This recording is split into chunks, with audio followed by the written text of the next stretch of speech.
que a gente vai plantar aqui agora? Embaúba. A embaúba ela é nativa aqui, Sim, exatamente. Mata Atlântica. Exatamente. Principalmente em áreas degradadas, né? Em clareiras como essa, dentro da floresta, a embaúba é uma espécie que vai muito bem, porque ela é uma espécie pioneira inicial de formação na sucessão da floresta, né? Então, vai crescer rápido, vai dar bastante cobertura e o fruto dela também atrai fauna. E ela permite que outras árvores também cresçam mais rápido. Exatamente. À medida que ela vai crescendo, ela vai preparando o ambiente para que outras espécies que preferem colonizar um ambiente mais sombreado consigam crescer. Eu não posso plantar uma espécie mais tardia na sucessão, direto no sol, porque ela não vai desenvolver. Ela precisa de uma sombra feita por outras árvores do dossel para que aí sim ela consiga se desenvolver. Então, em áreas como essa de clareira, espécies pioneiras como a embaúba são ótimas. Isso é alimento para os pássaros também. Exatamente. A bananinha dela, Ela atrai fauna, exatamente. os pássaros adoram. É verdade. É. Além de ser medicinal também. Contribui para a fauna e a flora daqui.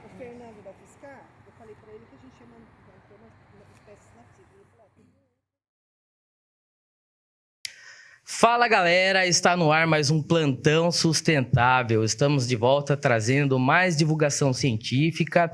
Vamos falar sobre meio ambiente e mudanças climáticas, né? Esse assunto que daqui para frente a gente vai ouvir falar bastante sobre ele.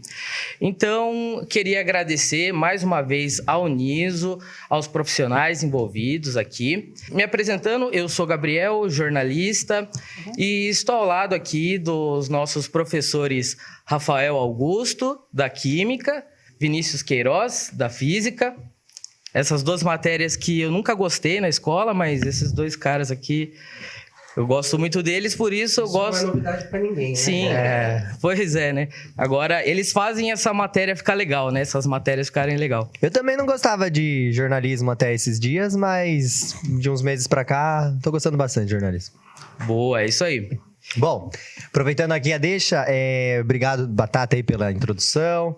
Galera que nos acompanha, não deixe de já deixar o like aí nesse vídeo, já se inscrever no canal se você não é inscrito. O Evolução Sustentável é um movimento, não só um canal no YouTube, mas também é um movimento que surgiu aí desde o fim do ano passado e a gente tem trazido pessoas para esse movimento. Como disse o Batata, a gente precisa falar de mudanças climáticas. É um assunto que já está aí, né, em alta e desde sempre a gente ouve falar em aquecimento global, que vai chegar, mas chegou. Tá aí, então por isso que a nossa ideia aqui a cada programa é trazer pessoas técnicas de diversas áreas para a gente estar desvendando aí todos esses mistérios acerca das mudanças climáticas, o que causa. Então hoje a gente tem também uma convidada mais que especial aqui do meu lado, ela já vai se apresentar, tem uma bagagem, um currículo maravilhoso. Não deixe de seguir a gente então aí no YouTube, segue a gente também no Instagram, Evolução Sustentável Oficial. Segue também a gente no TikTok. Lá no próprio Instagram, se você abrir ali a bio, tem o Linktree que dá acesso a todas as redes sociais nossas e dá acesso também a um grupo no WhatsApp, o fórum, no qual a gente está sempre divulgando uma coisa ou outra, tanto no fórum quanto no próprio Instagram. A gente tem aberto umas caixinhas também nos stories para vocês deixarem algumas dúvidas. A gente está sempre divulgando então quem serão os convidados dos programas e aí vocês podem estar fazendo perguntas também. Hoje, inclusive, a gente tem uma pergunta aí do Chorreio, que já veio, né, pra variar. Lenda, né? Lenda. Devo, inclusive, muita nota pra esse cara, porque é aluno meu e o cara fortalece sempre aí nós. E, bom, é isso. Intenções, né? A gente tem trazido aí um exército de pessoas aí para lutar pelo meio ambiente, né, para discutir essas questões, então muito bom isso. Bom, Vini, quer fazer a sua apresentação, hein? Boa noite, pessoal. Aqui quem fala é o Vini. Agradeço aí a vocês por estar compartilhando essa mesa aí mais uma vez, pela oportunidade da gente estar sempre se enriquecendo com novos conhecimentos, com novas experiências, com novas histórias, porque a gente sabe quanto a questão da sustentabilidade é importante, quanto o nosso respeito pela natureza vai impactar a forma como a gente vai viver nos anos futuros e todos nós vamos compartilhar esse futuro. Então, cada um tem que fazer o seu papel e com esses grandes exemplos que a gente tem, a gente consegue trazer, tanto para vocês quanto para a gente, um pouquinho de cada cultura, um pouquinho de cada experiência para a gente fazer um futuro melhor. Então, peço para você aí que está assistindo a gente, deixe perguntas, deixe dúvidas, deixe comentários para a gente passar aqui para a Sandra.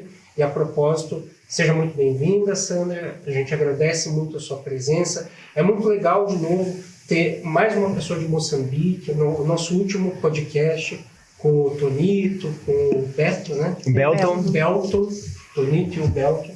Foi espetacular. Eles passaram conhecimentos incríveis para a gente sobre a cultura de Moçambique, sobre a forma como é a educação em Moçambique, sobre como cada criança planta sua árvore no quintal, que hoje em dia aqui no Brasil não tem esse costume. Então, a relação entre cada pessoa e o país. Então, a gente sabe também que para cada região do país vai ter uma cultura diferente. Eu queria que você falasse um pouco da sua experiência, um pouco da sua história, um pouco do seu aprendizado e do que você carrega com esse assunto maravilhoso aí que a gente vai discutir hoje. Isso é isso, você pode se apresentar pra gente. Boa noite a todos. Boa noite. Boa noite. Obrigado pela presença aqui. Obrigada, eu que agradeço essa oportunidade de estar aqui com vocês a discutir sobre sustentabilidade e... Você sabe bem desse assunto, porque seu currículo é incrível, né? Se quiser falar um pouquinho da sua formação, os lugares por onde você passou. Eu vou começar a falar pela minha formação. Eu passei na primeira infância, fiz na minha cidade, em Moçambique, que se chama Cidade da Beira. Eu sou natural de lá, onde eu fiz todo o meu ensino primário, porque nós lá temos uma subdivisão, temos ensino primário, depois passamos para o ensino secundário, depois ensino médio, que é pré-universitário, e a universidade. E eu fiz o ensino médio mesmo na minha cidade e daí ingressei para a universidade, onde eu fui fazer o curso de Física Aplicada. Fiz os meus 4 anos de graduação em Física Aplicada, que no início não foi fácil, todo mundo era muito bullying lá na escola, vendo uma menina fazendo física. Vira e mexe, eu converso com a Sandra sobre as dificuldades do curso de Física, realmente não é fácil. E já vinha bullying, as pessoas falavam que ia fazer bomba nuclear, falavam de coisas assim muito difíceis, equações muito difíceis, muita gente achava que não ia terminar o curso, e foi com muita persistência mesmo, tinha que estudar bastante para fazer o curso e me formei no curso de Física Aplicada na saída de Física Ambiental. É aí onde surgiu a minha paixão pelo meio ambiente, onde comecei a aprender mais sobre estudos sobre meio ambiente e tratando algumas questões ligadas a mudanças climáticas. E eu aprofundei muito em medição de concentrações dos aerossóis.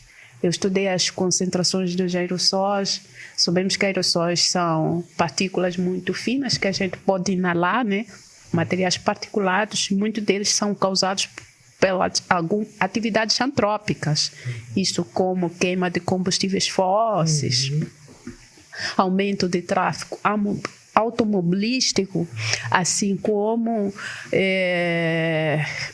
atividades industriais, e tem gerado partículas muito finas para o meio ambiente. Que essas partículas muito finas nós inalamos, são partículas PM2.5 e PM10, são partículas inaláveis que quando a gente inala no nosso organismo, eles criam grandes efeitos sobre a saúde pública, como problemas cardiovasculares, problemas respiratórios.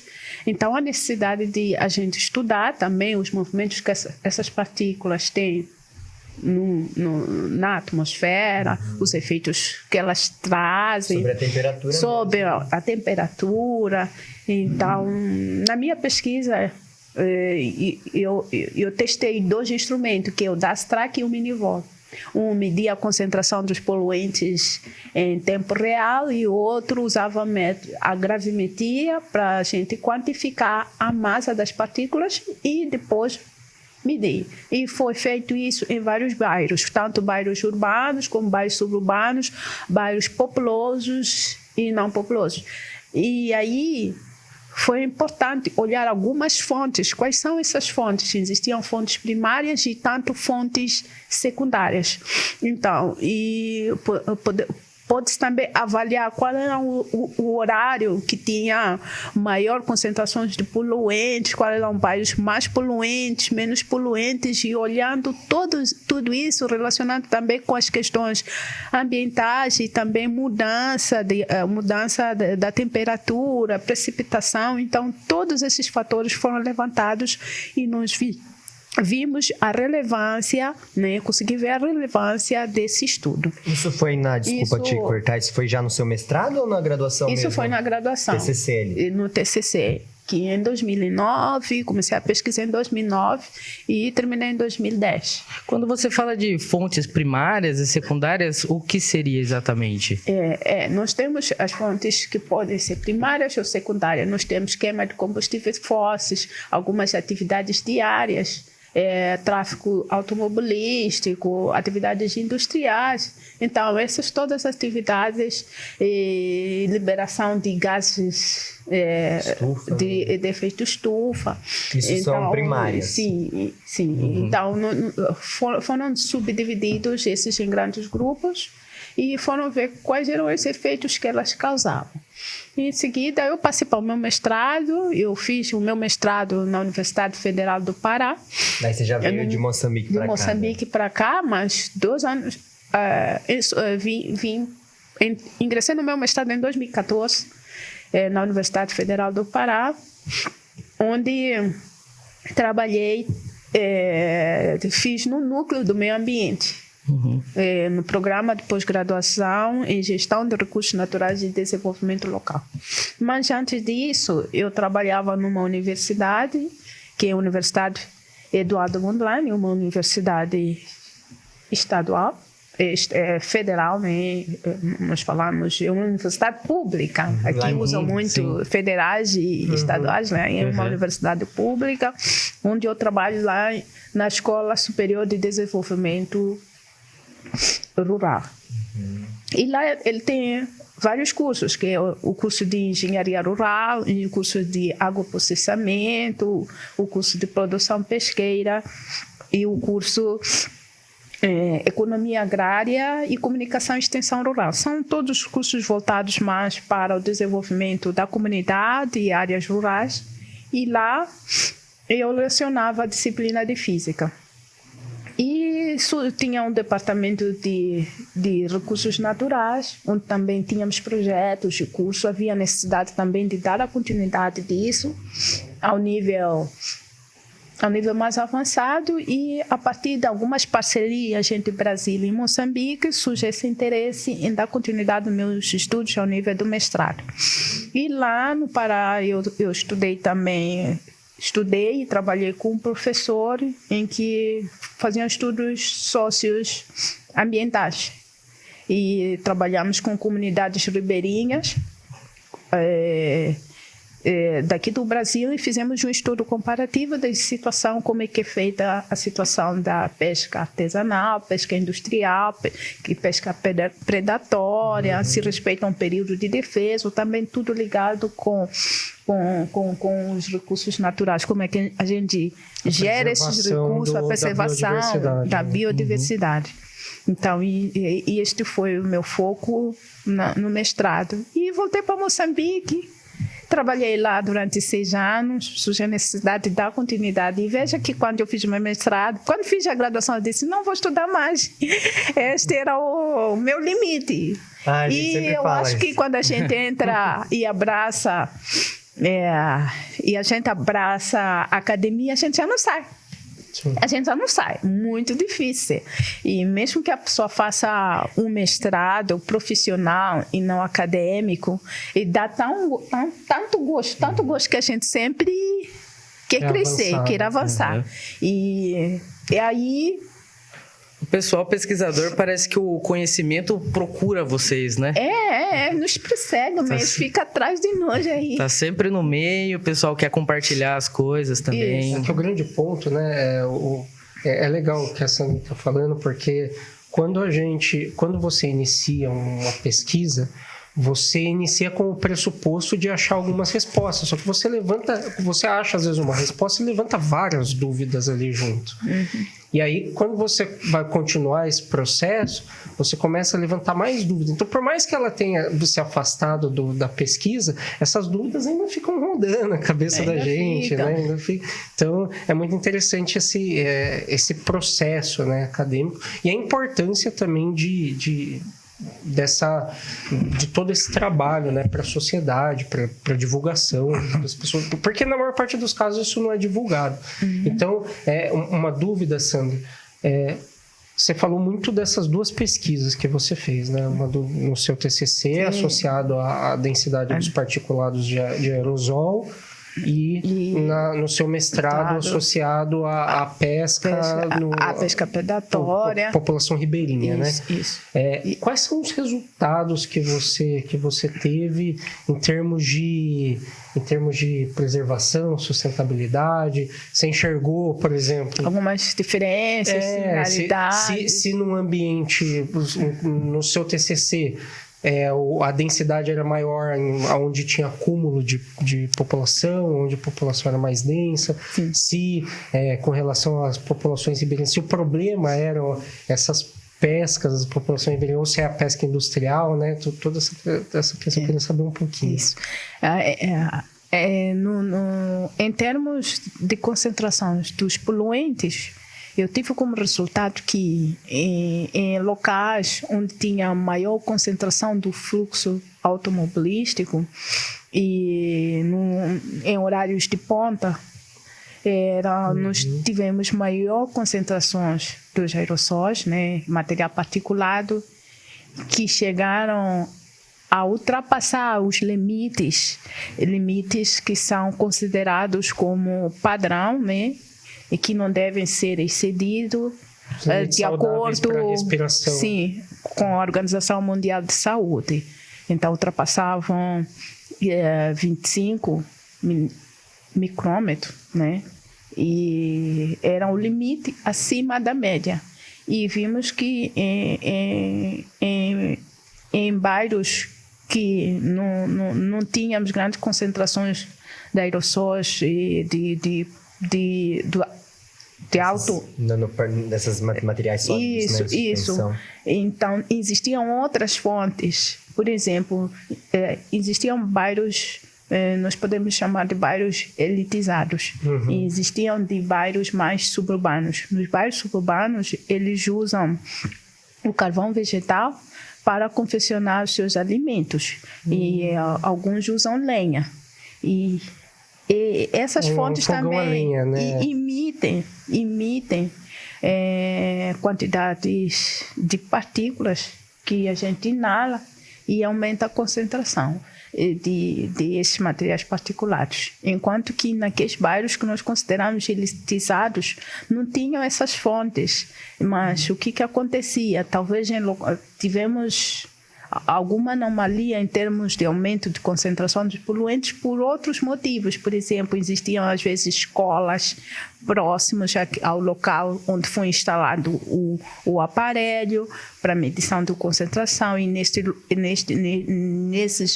horários de ponta os pais estavam a se deslocar para levar os seus filhos à escola. Então havia muito movimento, trânsito, né? muito trânsito, e que aumentava também. Então era importante olhar as fontes para ver o que surgiu, ou o que causou com que naquele horário tivesse uma concentração maior em relação ao outro horário. E às vezes coincidia que era um horário que nos bairros suburbanos eles não tinham concentração elevada naquele horário. Eles tinham concentração, por exemplo, elevadas, foram maiores no horário em que confeccionavam alguns alimentos e algumas outras atividades que eram feitas naqueles bairros, que contribuíam para o aumento da concentração do material particulado dos aerossóis. Isso é muito...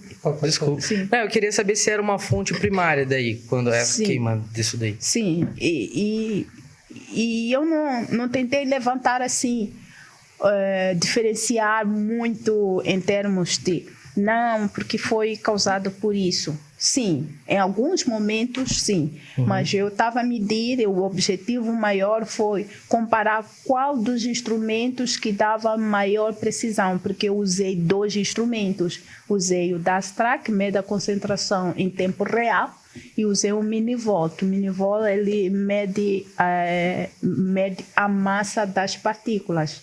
Então, eu queria ver a eficácia de qual era o melhor instrumento. Mas, por exemplo, a minha colega, ela fez essa parte de fazer o levantamento das fontes primárias. Eu estava olhando mais para a questão de a eficiência dos instrumentos para medir qual era o instrumento que me dava o melhor resultado. Não é? Esse que foi meu objetivo principal. E qual foi que teve o melhor resultado? Foi o Minivolt, porque ele dá a concentração em tempo real. E enquanto que o DASTRAC, ele usa um filtro, então nós tinha que ter cuidado, e esse filtro tinha que fazer a manutenção, e tinha que tirar o filtro, levar para o laboratório, e colocar num ambiente de vácuo, pesar a massa das partículas, e a partir de uma certa equação tinha que determinar a concentração. Então, havia a possibilidade de contaminação desse filtro se manusear de forma não adequada durante o transporte do campo para o laboratório. Então, tinha que trazer, assim, por exemplo, esse tipo de questão, né, que foi as limitações de cada instrumento e colocar em prática, né? O mais eficiente ali, né? Em termos de eficiência, isso. E, bom, aproveitando, isso foi do seu mestrado, né? Sim. E você estava... Não, isso foi minha graduação. Foi do aerosol, foi do seu TCC, sim. Sim. E no mestrado eu trabalhei com populações ribeirinhas. Isso. E como que foi essa experiência aqui no Brasil, de estar ali no meio da floresta amazônica? Você chegou a conhecer um pouco da flora, da fauna local? Como que foi? Incrível, foi uma experiência única, né? Foi muito bonito, né? Ter trabalhado lá, gratificante. Eu conheci bastante pessoas durante esse processo, o modo de vida deles, comunidades ribeirinhas, e foi muito bom. Foi uma experiência única conversar com os pescadores artesanais. Fez-se um estudo socioambiental, né? Ver os instrumentos que eles usavam, o tipo de pesca que eles usavam e qual era o período, se respeitavam o período de defeso. Fiz uma comparação com Moçambique, né? Que tipo de pesca os pescadores praticavam, quais eram os instrumentos, se respeitavam.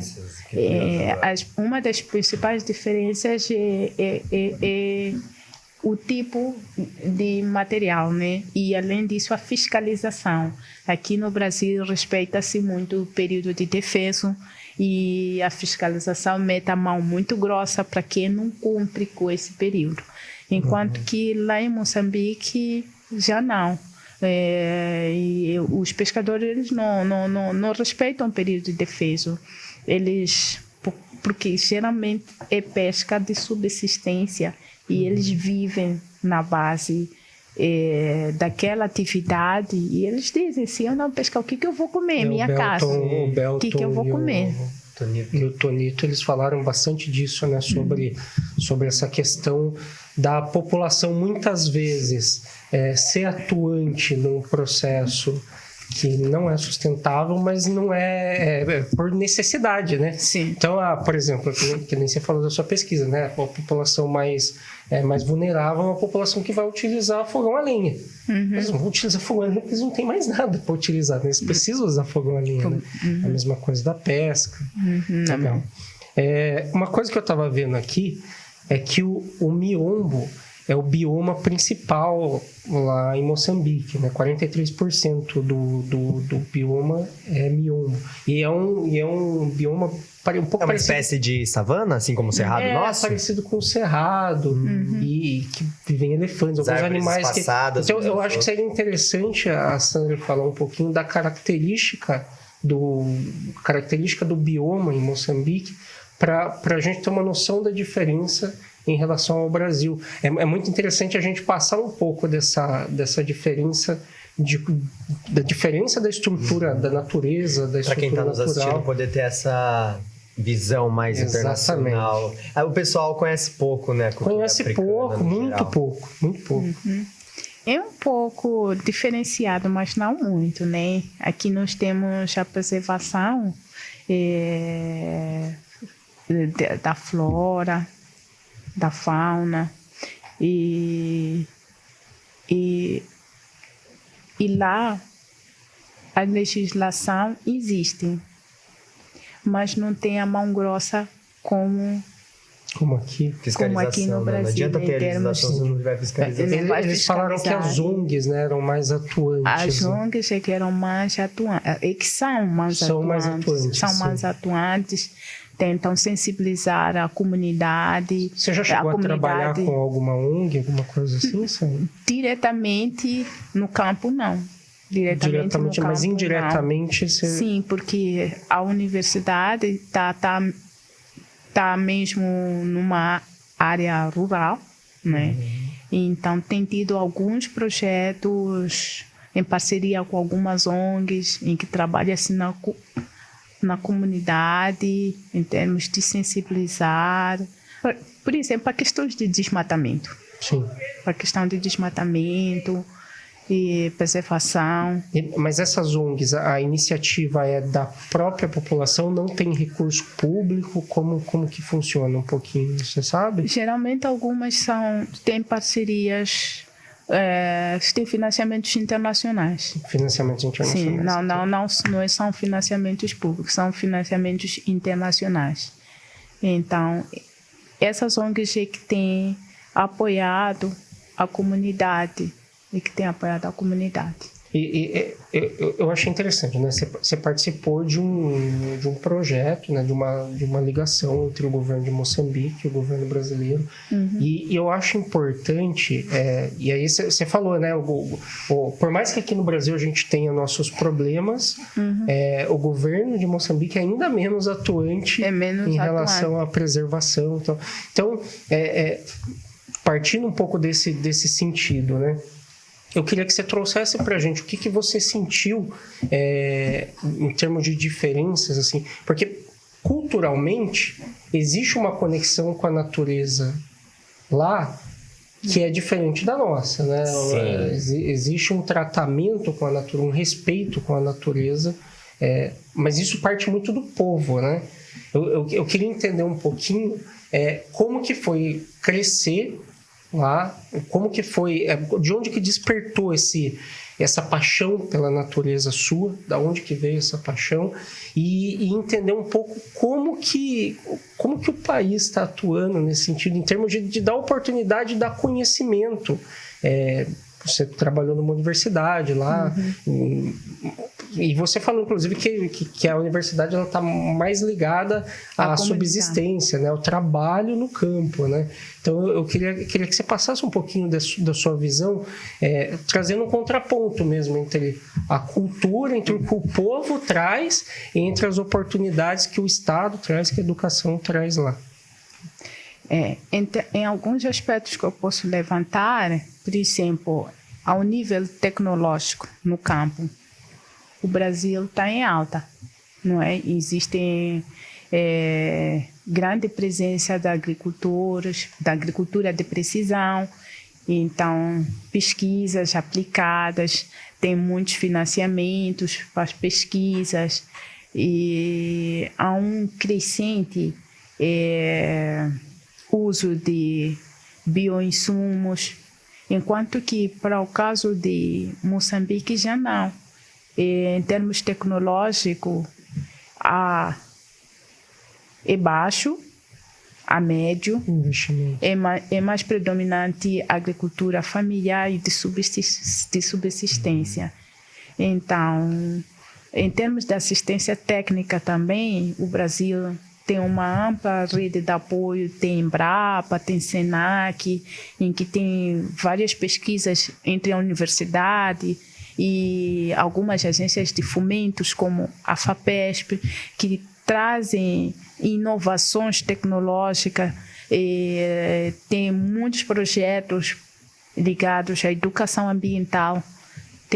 E o povo está com uma consciência em termos de preservação. Enquanto que, para Moçambique, é limitado em termos de assistência técnica. Há necessidade de capacitar mais os técnicos que trabalham diretamente, que são extensionistas, que trabalham diretamente com a comunidade para trazer um pouco desse conhecimento. O Brasil, falando em questão acadêmica, a gente produz, né? A gente produz muita pesquisa. E tem muito incentivo também, né? Muito dinheiro. Tem bolsa. Porque a gente tem bastante aqui no Brasil, muita monocultura, né? Você falou que lá já é uma agricultura maior parte familiar, de subsistência, né? E vocês não são grandes exportadores, então, né? Não. A monocultura não é algo muito incentivado lá? Não muito. Não tem uma família ricaça que domina a cana em Moçambique? Não muito. É um país também com menos habitantes que no Brasil, é claro, né? Tem em torno de 33 milhões de pessoas, pelo que eu estava vendo, né? Nas últimas pesquisas, censo que foi feito por lá. Então, é diferente. Aqui a gente tem bem mais. A gente está com 200 milhões de habitantes no Brasil, né? 200 milhões de habitantes, ou seja, vocês têm um pouco mais que 10% da população nossa. Só que aqui é muito grande, como o Batata mesmo comentou, é muito grande essa questão da monocultura e que a gente sabe que empobrece o solo, né? Então a gente tem, por um lado, o incentivo às pesquisas, mas a aplicabilidade das pesquisas aqui, a gente sabe que o Brasil exporta muita cana, exporta muita soja. E o cerrado praticamente está tomado pela soja. Não chega na população geral, né? Não. Fica a nossa comida é muito agrotóxico também, né? Isso. Inclusive, os bioinsumos, né, são uma alternativa para os agrotóxicos. E aqui a gente fala agrotóxico mesmo, não é defensor agrícola nada não, gente. É agrotóxico, esse negócio aí mata a longo prazo. Eu só conheço como agrotóxico.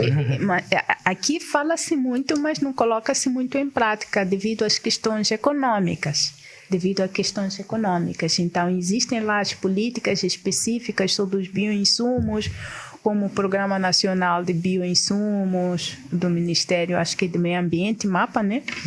E enquanto que, para o caso de Moçambique, nós ainda está em construções as políticas, depende muito de parcerias e agências internacionais, ONGs, não é? E enquanto que o desenvolvimento aqui, em termos de pesquisa, está em alta, temos vários laboratórios e fala-se muito de bioinsumos, mas na prática nada. Exatamente, fica muito na pesquisa. Inclusive, aproveitando, tem várias perguntas que o Jorge mandou aqui, uma delas tem a ver, ele perguntou justamente quais são as diferenças de Brasil e Moçambique na hora de aplicar, então na hora de pôr na prática, a ambientação, né, esses bioinsumos. Então, de novo, aqui a gente tem muita pesquisa sobre, mas não há aplicabilidade, né? Tem e não tem, né? A gente sabe. Até que tem acesso.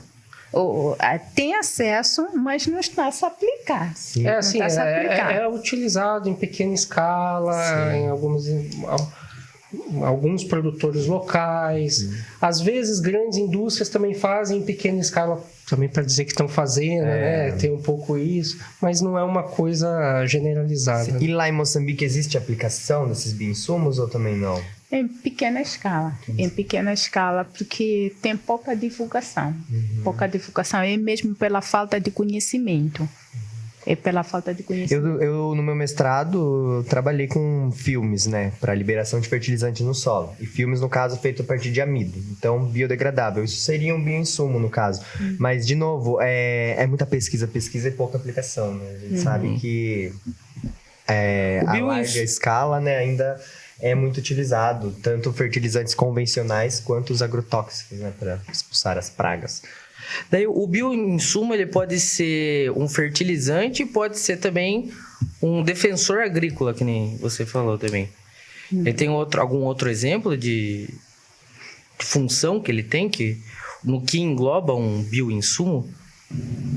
Mas pode ser um fertilizante, por exemplo. Eu estava trabalhando uma pesquisa primeiro quando entrei para o meu doutorado, que era a criação de mosca soldado negro. É um black soldier fly.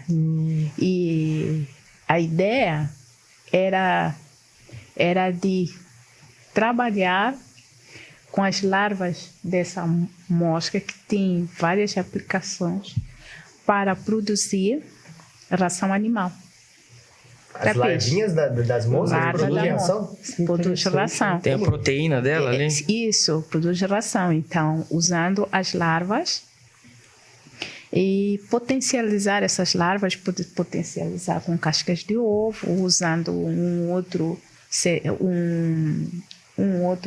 misturar com Outros materiais naturais. Orgânicos que ele vai digerir. isso, e fazer. Então isso tudo é processado Era e processado. serve para colocar no solo daí? Esta é para ração animal. Para ração animal. Mas durante o processo, não é? Durante o processo, porque tem que matar as larvas, né? Então, durante esse processo, ele gera humus. Que esse humus, ele pode ser usado para pequenas hortas. E é sustentável como um fertilizante. E as próprias larvas também, é um sistema integrado, na verdade. Essas larvas também podem ser usadas para alimentação animal in natura. Para galinhas que vocês chamam galinhas africanas, né? Galinha angolana. Galinha de Angola. Nós chamamos galinha africana. Então, Porque para tem galinha. em toda a África Isso, aquele tipo de espécie de galinha. Não é galinhas- só na Angola? Não, galinhas africanas também podem ser usadas para galinhas poedeiras. Então, é sustentável. Então, nós achamos que a mosca é algo nojento, mas ela pode ser usada para outros fins. Se ela for criada ali E- no cativeirinho, no cativeiro. você saber que ela não passou por cocôs e cocôs. A passos mosca, aí. de certa forma, ela E tem um é papel muito sustentável. parecido com o dos fungos, né? No final Tem da o papel cadeia, ecológico né? dela, né? Claro. Não, se não tivesse mosca, o mundo acabava. Acabava mesmo, é verdade. Se não tivesse mosca, o mundo acabava e acho que acabava em pouco tempo. Por quê? Por causa do papel ecológico Então, dela. mas elas não são polinizadoras também, são? Elas podem ser, mas Elas não são polinizadoras, mas elas estão no final da cadeia ali. comendo as coisas que estão se Quanto decompondo. protozoário, esse tipo de coisa. E o sapo come a mosca também. Tem um ciclo. Eu tava pensando Tem um nisso. ciclo. Você perde um monte de coisa. Sapo É um também, ciclo. Sapo também não lava o pé. Ué. Por que será, né? Viu? Mas ó, aproveitando, beleza, você fez todo o mestrado no Brasil, aí você voltou e ficou um bom tempo em Moçambique. 6 anos. Como que anos, foi retornar pro seu país, assim? Quais mudanças você percebeu? Tanto na forma de ver o bioma e olhar ao seu redor com o aprendizado que você teve no Brasil, como que ficou a sua mente depois de fazer esse estudo no Brasil e voltar para Moçambique, a sua visão de mundo? O que mudou? Mudou muita coisa em mim. Mudou muita coisa, a maneira de ver as coisas, né? E uma coisa que eu vejo aqui sobre a educação ambiental aqui no Brasil é muito forte. É muito forte. Desde mesmo do ensino fundamental já vem se tratar dessas questões. As pessoas crescem já com essa consciência. E coleta seletiva. Eu vejo mesmo em casas assim, as pessoas têm sempre lixo orgânico e lixo não orgânico. Nem sempre. Nem sempre. Mas a maior parte. A maior na parte, escola a gente não ensina só na aqui. escola, Na mas escola, em sim, casas também. E vejo o óleo de cozinha, ele. Virando tem bastante gente. Vão sempre guardando para poder jogar em lugares específicos. Ou transformar em sabão. Minha avó faz sabão com óleo. Fazer sabão. Então, coleta seletiva de baterias, celular. Então, são experiências únicas que eu vi aqui que nós ainda estamos muito longe de fazer isso, né? Em escolas, em alguns locais ainda temos o lixo bem selecionado, mas pouco se cumpre, porque mesmo em termos de recolha do lixo a nível urbano, né, ainda é pouco deficitário. Mas Então, você chega a ver lixo na rua, essas coisas comumente? agora, nos municípios, como o povo já está mais atento, já tem reclamação, há esse esforço, né? Mas os meios ainda são deficientes para ter aqui ainda... no Brasil já teve mais também, que era muito feio de lixo na rua. Para fazer essa recolha. Você vê como é que é um processo de conscientização importante, né? É Apesar importante. de não ser a solução do problema, de você continuar com uma série de coisas, você ameniza muito, né? Então é um processo, olha, a gente vem sentir o resultado um pouco disso, quantos anos depois? Eu lembro que o Brasil ele começou a se preocupar com isso, fazer propaganda disso, para a pessoa não jogar o plástico no chão. Faz o quê? 20 anos. No fim dos anos 90 começou a ter uma certa conscientização um pouco maior sobre no fim dos isso. anos 90. Tanto é que a nossa geração que é um pouco mais consciente, né? Sim. Ou sofre mais com a eco-ansiedade, né? Hoje em dia, do que os nossos pais, nossos avós, eles não ligam tanto assim, né? Só estão se sofrendo de calor, né? Quando vê a enchente, fala, nossa, caramba. E da onde que despertou essa paixão pela natureza sua, Sandra? Foi mesmo quando eu vim fazer o meu mestrado aqui, né? Quando eu fiz a graduação, eu fiquei um pouco limitada no estudo que eu estava fazendo, tive algumas limitações, e daí eu não dei continuidade do estudo. Eu fui dar aula, fui inventar na sala de aula, trabalhava com disciplinas específicas, não era pesquisadora. Lá na universidade você dava aula, você era concursada lá? Daí Sim, você veio dava fazer o física. mestrado, então Isso, você... fiquei afastada para fazer o mestrado. Daí você voltou voltei e depois, agora, em 2022, retornei para fazer o doutorado. Isso, a gente E tá aí- caminhando para essa parte do doutorado, tá? É verdade, Então, está construindo. Então, e aí despertou-me essa atenção, trabalhar mais as questões assim, ligadas ao meio ambiente. Eu já vinha com várias ideias, assim, quando entrei para o doutorado, de trabalhar um sistema integrado de agricultura e pesca, mas para aprender mais, porque eu trabalho numa escola de desenvolvimento rural e temos lá o curso de produção agrícola e o curso de produção pesqueira. Então, eu poderia trazer resultados que poderia dar um grande sustento e poder contribuir tanto para o crescimento da escola e trazer um conhecimento sólido para os meus estudantes. Então, eu vinha com essa intenção de trabalhar um sistema integrado de agricultura e pesca. E aí, no meio do caminho, foi mudando e hoje trabalho com proteção de plantas.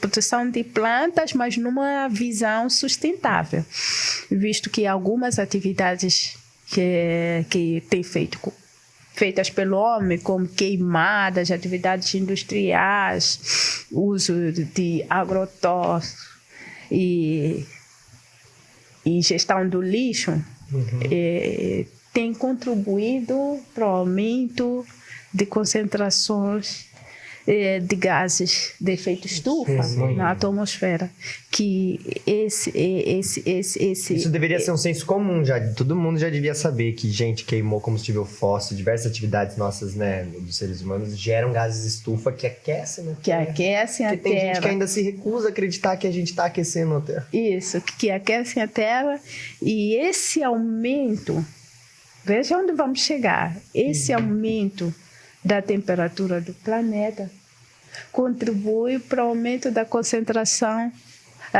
para o aumento da população de insetos.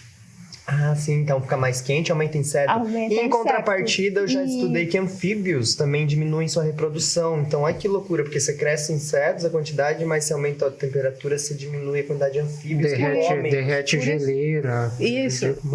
Pode trazer dois efeitos. Um deles é a perda da biodiversidade e o outro é o aumento da população de insetos. E esse aumento da população de insetos tem tantos efeitos benéficos e efeitos não benéficos. Então, dos efeitos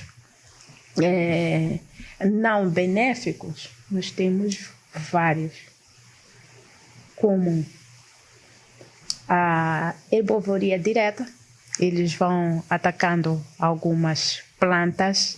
Tá. Eles parasitam plantas, parasitam tanto a parte estrutural de toda a planta.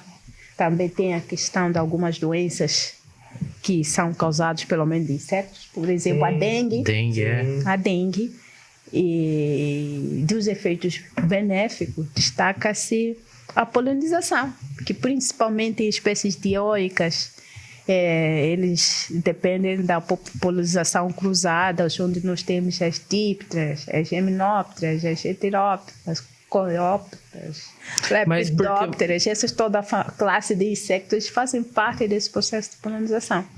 E eles vão parasitando sementes, e parasitando sementes nós teremos poucas sementes viáveis para a reprodução de muda, para a restauração da área degradada, aumento de áreas verdes, e aí vem toda essa questão ambiental que está ligada só com as atividades que são causadas mesmo pelo homem. Sim. Não é? E se dissemos não, Vinícius deixa seu carro, vai de bicicleta para a universidade, ele vai dizer, poxa, eu não vou fazer isso. Até porque ia demorar umas 2 horas para chegar. Essa tua moto para ir de bicicleta ou para pegar o ônibus. Não. 2 horas. É uma pequena consequência, né? Um exemplo das consequências que gera outras consequências, né? Depois disso. Isso. Vai escalando ali, Vai né? escalando. Mas o que eu não entendi é que aumenta o número de insetos, né? Aí aumenta o número de polinização ou diminui? Por causa disso. Aumenta os polinizadores. Os polinizadores são os insetos. Tem várias famílias. Temos as lepidópteras, temos as dípteras, coleópteras, Coleópteras são os besouros, né? Isso. Então, temos que fazem parte desse processo de polinização. Existem plantas que têm polinização cruzada. Então, elas dependem de insetos para que haja a reprodução. Sim. Para que haja reprodução. Então, se não tiver polinização, elas não têm como se reproduzirem. Então, tem que se reproduzir para poder termos frutos. Temos frutos, vamos ter sementes. Agora, se nós não tivermos frutos, não teremos semente. Ao mesmo tempo que elas participam nesse processo de polinização, também tem efeitos maléficos, não é?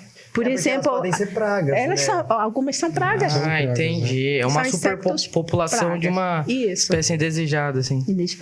Tem uma espécie de besouro, eu não vou lembrar agora o nome, mas é uma que costuma atacar. A gente até tava aquele dia com a Sônia Mebius, ela comentou do besourinho atacando lá as bananeiras dela, e ela queria saber como se livrar desses besouros. E é difícil você...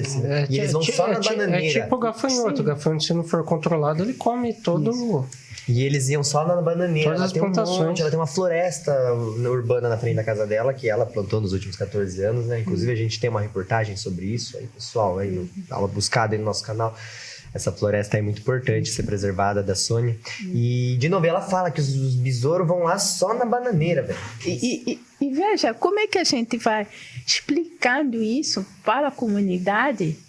Que essa atividade que vocês estão fazendo, essa queima, esse desmatamento, vai criar esses efeitos. Como? Então, nós temos que estar preparados. É um trabalho de divulgação, né? De educação ambiental que tem que ser feito mesmo de base. Porque nós vamos desmatar, vamos queimar, e que isso vai trazer outros efeitos. Vai começar de lá. Depois vamos reclamar, tanto calor. Tanto calor. Com tanto calor, nós estamos a desmatar. Pois é. Então, toda essa questão de sustentabilidade de forma indireta acaba entrando no nosso dia a dia, na nossa vida. E por falar nessa questão de conscientização, na educação lá, primária e secundária que você comentou, e tem o médio também, claro, Isso. mas como que é inserido no currículo das crianças essa educação ambiental? Eu vou dizer, na época que eu fiz ainda o ensino primário, não era muito forte essa questão. A gente começava a ver alguns exemplos quando estávamos no terceiro ano do ensino fundamental. em que nós tínhamos a disciplina de ciências naturais e aí começávamos a ver algumas questões. Então, hoje em dia já existe, já começa a se falar em pequenas, já tem algumas ações mesmo dentro da escola, que os professores promovem junto com seus alunos, como plantio de árvore, falam um pouco de preservação, material reciclado, trabalhar com material reciclado, trazer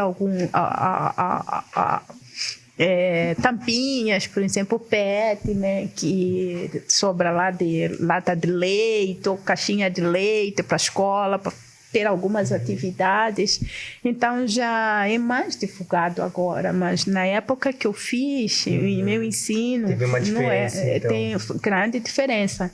E eu vejo que aqui no Brasil, isso já faz parte do currículo e já é muito forte. Né? Eu falo porque também, quando a gente fez o programa lá com o Belton, ele disse que já estava melhorando o currículo. Está melhorando muito para essa questão, está melhorando, mas antes não era assim.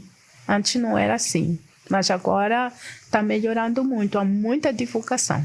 E a ação de vocês, né? Vocês que a gente vem aprender para implementar. Aprendem, se conscientizam, vem desenvolver aqui também, né, a pesquisa na área ambiental e intercâmbio de conhecimento, né? Isso. Levam para lá. Trazer conhecimento para a gente. É uma tristeza que conversa boa Pois passa né? rápido, né? O tempo tá acabando, infelizmente. A gente conversou com Sandra Massamba, foi um prazer, uma honra. E sinta-se à vontade para divulgar suas redes sociais, algum conteúdo, mandar uma mensagem para o pessoal que está assistindo. Eu queria agradecer primeiro a oportunidade, foi muito curto, né? Foi muito curto, a gente podia ficar aqui mais uma hora tranquilamente. Eu havia preparado muita coisa para poder Não, mas a gente vai ter uma próxima. A gente nem falou da Amazônia, da sua experiência com a Amazônia. Vai ter uma parte 2, então, hein? Para poder partilhar aqui, né, sobre a minha experiência, minha vivência aqui no Brasil e as pesquisas que eu venho desenvolvendo. E eu acredito que vamos ter, acredito que vamos ter mais oportunidade para a gente poder partilhar juntos sobre isso. Com certeza. Agradecer essa oportunidade para vocês que estão aí em casa, continuam acompanhando o plantão sustentável aqui do grupo, esse grupo maravilhoso, cheio de vida.